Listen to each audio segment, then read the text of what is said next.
আজকের মাটির থালার কাজটি কোনো অন্নপ্রাশন ও জন্মদিনের উদ্দেশ্যে করা নয়, এটি ছিল আইবুড়ো ভাত খাওয়ানোর জন্য প্রস্তুত করা। তো এই অর্ডারটি আমি রিসেন্ট একদিন আগে পেয়েছিলাম। তো আগে থাকতে কিছুই প্রস্তুত ছিল না, আর ক্লায়েন্ট এটা আমাকে বলেই দিয়েছিল যে আমাকে এটা প্লিজ করে দাও।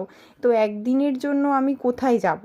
তো আর আঁকা জিনিসটা সত্যি বলতে তাড়াহুড়ো করে হয় না। আমি তোমাদের এর আগেও বলেছি যে যখন কোনো জিনিসের অর্ডার দেবে আমাকে মিনিমাম 1 সপ্তাহ আগে দেবে, যাতে আমার সব কিছু রেডি করতে পারি। তো রাত্রিরের মধ্যে কাজটি কমপ্লিট করা। এটিতে 2 রকম ফেব্রিক কালার আমি ইউজ করেছি, লাল আর সাদা। থালাটিতে এরকম বলা হয়েছিল যে মাঝখানে নাম লিখতে হবে না, ওটা ডিজাইন দিয়ে কভার করে দিও। তো আমি সেই মতো কাজ করেছি। দুটো বাচ্চাদের মতো ছোট ছোট পুঁটি মাছ এঁকেছি, আর তাতে একটু আঁকিমুকি করে দিয়েছি। এটুকু করতেই আমার সময় লেগে গেছে 4 ঘন্টা। আর এটা নয় যে 4 ঘন্টা ধরেই আমি থালাটা নিয়ে বসেছিলাম, তার মধ্যে